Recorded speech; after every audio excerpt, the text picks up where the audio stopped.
Robert Blake was one of the most important military commanders of the Commonwealth of England and one of the most famous English admirals of the 17th century, whose successes have never been excelled, not even by Nelson. According to one biographer, Blake is recognised as the chief founder of England's naval supremacy, a dominance subsequently inherited by the British Royal Navy into the early 20th century. Despite this, due to deliberate attempts to expunge the Parliamentarians from history following the Restoration, Blake's achievements tend not to receive the full recognition that they deserve. Family and early life. Blake was one of 13 siblings born to a merchant in Bridgewater, Somerset, where he attended Bridgewater Grammar School for Boys. After attending Wadham College, Oxford, he had hoped to follow an academic career, but failed to secure a fellowship to Merton College, probably because of his political and religious views. After his departure from university in 1625, it is believed that Blake was engaged in trade, and a Dutch writer subsequently claimed that he had lived for 5 of 6 years in Schiedam, having returned to Bridgewater, probably because of the death of his mother in 1638. He decided to stand for election to Parliament. In politics, in 1640 Blake was elected as the Member of Parliament for Bridgewater in the Short Parliament. When the English Civil War broke out during the period of the Long Parliament, and having failed to be re-elected, Blake began his military career on the side of the Parliamentarians despite having no substantial experience of military and naval matters. He would later return to recover from an injury sustained in the Battle of Portland. During that time he represented Bridgewater in the Barebones Parliament of 1653 and First Protectorate Parliament of 1654 and Taunton in the Second Protectorate Parliament of 1656 before returning to sea. On land, after joining the New Model Army as a captain in Alexander Popham's regiment, Blake distinguished himself at the Siege of Bristol and was promoted to lieutenant colonel. After his leading role in holding Lyme Regis in the Siege of Lyme Regis, he was promoted to colonel. He went on to hold the parliamentary enclave of Taunton during the Siege of Taunton, which earned him national recognition and where he famously declared that he would eat 3 of his 4 pairs of boots before he would surrender. He subsequently succeeded in winning the Siege of Dunster. At sea, Blake was appointed General at Sea in 1649. Although it is commonly used, Blake's name was never prefixed by admiral, a rank which was not used in the Parliamentarian Navy. His actual rank of General at Sea combined the role of an admiral and commissioner of the Navy. In 1651 he led a force to successfully remove the royalist Sir John Grenville from the Scilly Isles, where he had been appointed governor by Charles II after a local rebellion. Blake is often referred to as the father of the Royal Navy, as well as being largely responsible for building the largest navy the country had then ever known. From a few tens of ships to well over 100, he was first to keep a fleet at sea over the winter. Blake also produced the Navy's first ever set of rules and regulations, the Laws of War and Ordinances of the Sea, the first version of which, containing 20 provisions, was passed by the House of Commons on 5 March 1649, with a printed version published in 1652 as the Laws of War and Ordinances of the Sea, listing 39 offences and the punishments, mostly death. The instructions of the admirals and generals of the fleet for councils of war, issued in 1653 by Blake, George Monk, John Disbrow and William Penn, also instituted the first naval naval courts-martial in the English Navy. Blake developed new techniques to conduct blockades and landings. His sailing instructions and fighting instructions, which were major overhauls of naval tactics written while recovering from injury in 1653, were the foundation of English naval tactics in the Age of Sail. Blake's fighting instructions, issued by the generals at sea on 29 March 1653, are the first known instructions to be written in any language to adopt the use of the single line ahead battle formation. Blake was also the first to repeatedly successfully attack despite fire from shore forts. In 1656, the year before his death, Blake was appointed Lord Warden of the Cinque Ports. English Civil War. See also English Civil War. On the 11th of January 1649, Prince Rupert of the Rhine led 8 undermanned ships to Kinsale in Ireland in an attempt to prevent the Parliamentarians taking Ireland from the Royalists. Blake blockaded Rupert's fleet in Kinsale from the 22nd of May, allowing Oliver Cromwell to land at Dublin on the 15th of August. Blake was driven off by a storm in October and Rupert escaped via Spain to Lisbon, where he had expanded his fleet to 13 ships. Blake put to sea with 12 ships in February 1650 and dropped anchor off Lisbon in an attempt to persuade the Portuguese king to expel Rupert. After 2 months, the king decided to back Rupert. Blake was joined by another 4 warships commanded by Edward Popham, who brought authority to go to war with Portugal. Rupert twice failed to break the blockade, which was finally raised after Blake sailed for Cadiz with 7 ships he had captured after a 3-hour engagement with 23 ships of the Portuguese fleet. Blake re-engaged with Rupert, now with 6 ships, on the 3rd of November near Malaga, capturing 1 ship. 2 days later, Rupert's other ships in the area were driven ashore attempting to escape from Cartagena, securing parliamentarian supremacy at sea, and the recognition of the parliamentary government by many European states. Parliament voted Blake £1,000 by way of thanks in February 1651.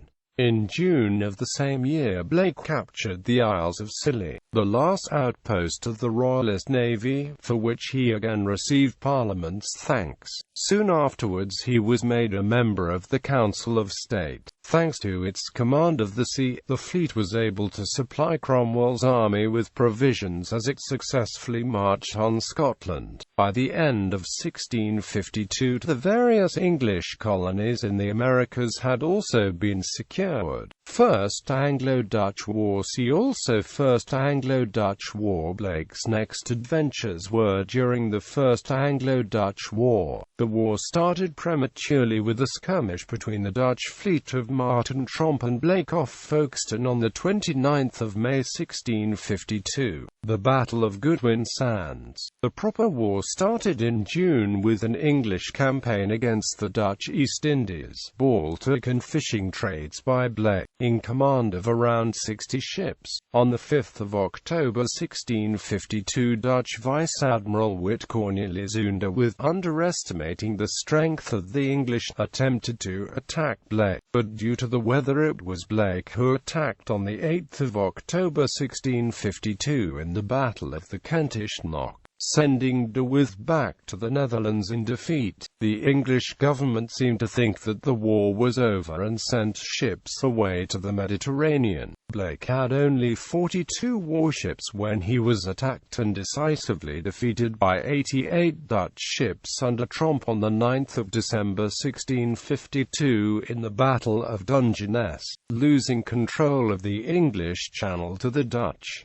Meanwhile, the ships sent away had also been defeated in the Battle of Leghorn. Following the Navy's poor performance at Dungeness, Blake demanded that the Lords Commissioners of the Admiralty enact major reforms. They complied by, among other things, enacting Articles of War to reinforce the authority of an admiral over his captains. Blake then sailed with around 75 ships to disrupt Channel shipping, engaging Tromp with a similar-sized fleet in the Battle of Portland from the 28th of February to the 2nd of March 1653, when Tromp escaped with his convoy under cover of darkness. At the Battle of the Gabbard on 12 and the 13th of June 1653, Blake reinforced the ships of Generals Richard Deane and George Monck and decisively defeated the Dutch fleet, sinking or capturing 17 ships without losing one. Now also the North Sea was brought under English control, and the Dutch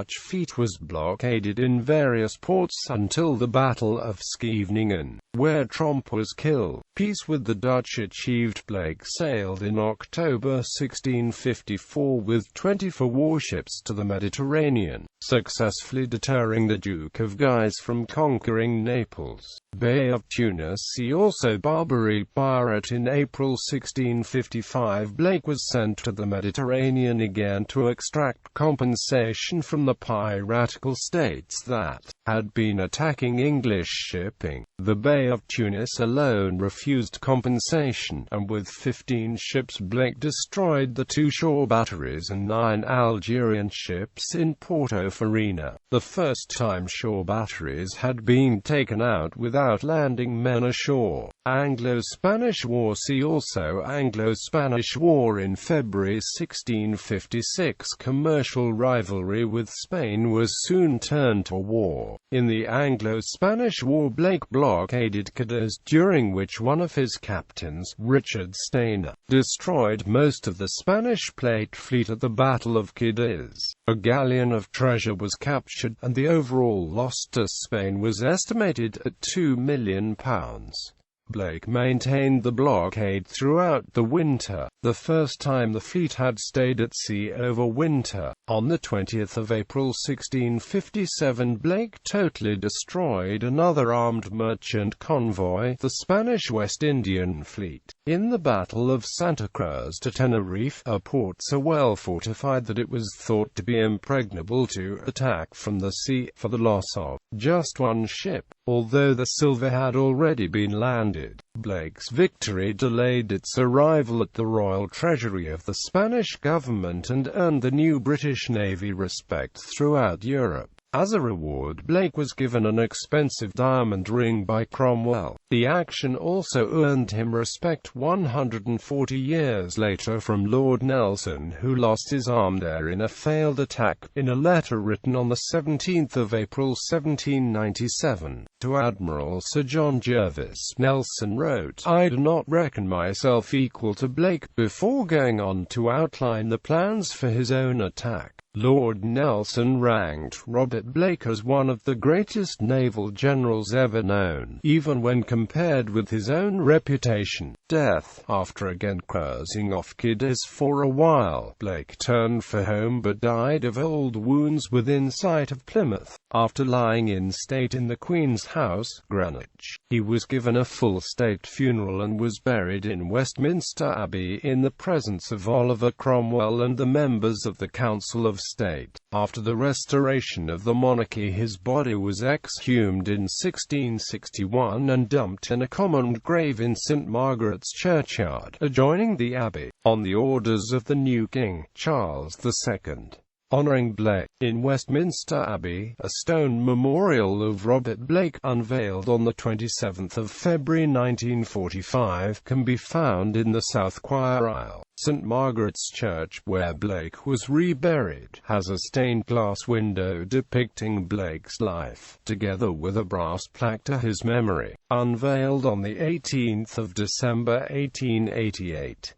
A modern stone memorial to Blake and the other parliamentarians reburied in the churchyard has been set into the external wall to the left of the main entrance of the church. In 1926 the house in Bridgewater where it is believed that Blake was born, was purchased and turned into the Blake Museum. Blake and his flagship Triumph featured on a second-class postage stamp issued in 1982. In 2007 various events took place in Bridgewater, Somerset, from April to September to commemorate the 350th anniversary of the death of Robert Blake. These included a civic ceremony on the 8th of July 2007 and a 17th-century market on the 15th of July 2007. In the Royal Navy, a series of ships have carried the name HMS Blake in honor of the general at sea. The bell of the last HMS Blake, scrapped in 1982, is on display in St Mary's Church, Bridgewater. The Blake oil field in the United Kingdom sector of the North Sea is named in honor of the general at sea. Blake is also mentioned in the poem Ye Mariners of England by Thomas Campbell. Blake also has a schoolhouse named after him at the Royal Hospital School. Relatives: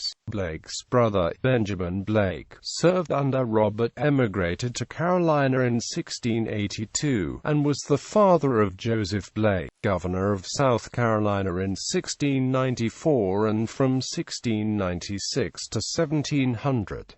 Blake's brother Samuel Blake fought under Popham before being killed in a duel in 1645.